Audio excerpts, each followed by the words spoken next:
ल केटा हो तपाईहरुलाई हाम्रो केटीएम बाइक रेन्टलमा स्वागत छ। तपाईहरु मजाले यहाँ बाइक साइक रेन्ट गर्नु पर्यो या बाइ गर्नु पर्यो या सेल गर्नु पर्ने छ बाइकहरु भने हामीलाई सम्झिन सक्नुहुन्छ। हाम्रो यो लोकेसन चाहिँ कोटेश्वरको ठ्याक्कै पेरिस डाँडा नजिक छ। ठ्याक्कै यहाँ पेरिस डाँडामा ल केटा हो यो कोटेश्वरमा बाइकहरु रेन्टमा दिइन्छ। तपाईहरुले बाइक र साइक रेन्टलको लागि चाहिरहेछ, तपाईसँग पैसा छैन हैन, एकैचोटी किन्न सकिराख्नु भएको छैन भने मजाले बाइक रेन्ट गरेर तपाईहरु आफ्नो लङ टुर या सर्ट टुरमा गएर आफ्नो यात्रा पूरा गर्न सक्नुहुन्छ।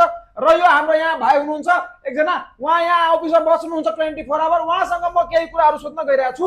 उहाँले कस्टमरसँग कस्तो रिभ्यूहरु पाउनु भएको छ अनि कतिको के कम्प्लेनहरु गरिराख्नु भएको छ कस्टमरहरु, अनि कस्टमरहरुलाई यहाँ आउँदाखेरि के समस्याहरु भइरहेछ भनेर म यहाँ यो भिडियो के भन्छ रूपमा तपाईहरुले ब्रिफ गर्न गइरहेको छु।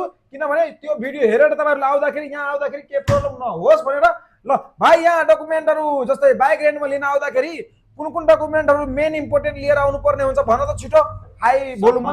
सबभन्दा मेन त लाइसेन्स जी, त्यसपछि नागरिकता एकदम ब्याङ्कको चेक छैन भने सर्टेन अमाउन्ट 20,000 डिपोजिट राखिदिनु भइहाल्यो हैन। अनि प्लस तपाईले एउटा नागरिकता छोड्नु पर्ने हुन्छ, ओरिजिनल त चाहिन्छ आइडेन्टिटी।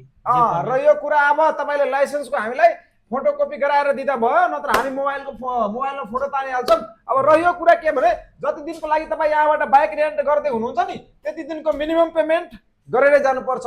त्यसमा कुनै कन्सेसन हुँदैन। हामी उधारोमा बाइकहरु रेन्टमा पठाउँदिन, यति कुरा ढुक्क बुझ्नु। र यो कुरा अब यहाँबाट बाइक रेन्टमा लाग्दो हुन्छ भने सानोतिनो कुराहरु फुटफाटहरु जस्तै अब भनौँ न इन्जन बाइक स्टार्ट भएन त्यो प्रब्लमहरु हामी हेर्दिने हो। अब अरु गएर भोलि फोर फायर गर्नुभयो, केही टायर सायर काट्नु भयो, यो उडाउनु भयो भने तपाईको सबै जिम्मा लिनुपर्छ रिस्क। त्यही भएर गाइजहरु तपाईहरु रेन्ट गर्दै हुनुहुन्छ भने मजाले यहाँ आएर बुझेर सबै कुरा लग्न सक्नुहुन्छ। र यो कुरा अब बाइक तपाईहरु रेन्टमा लगेर जस्तै 2 दिनको लागि लग्नुभयो, 2 दिनको पेमेन्ट गर्नुभयो। अब भोलिपल्ट आउँदाखेरि तपाईले 5 घण्टा ढिलो गर्नुभयो भने पर आवर 200 रुपैयाँ लिन्छौँ हामी, पर आवर 200 रुपैयाँ। नत्र त्योभन्दा पहिला नै इन्फर्म गर्नुपर्ने हुन्छ हजुरलाई कि दाइ म 2 घण्टा ढिलो हुन्छ, ल त्यो अनुसारले म 24 घण्टाको अनुसारले म रेट काट दिन्छु, त्यस्तो गर्नुपर्ने हुन्छ। र यो कुरा अब हामीसँग कुन बाइकहरु छ भाइ? हामीहरुसँग सबै ब्रान्डको बाइक छ।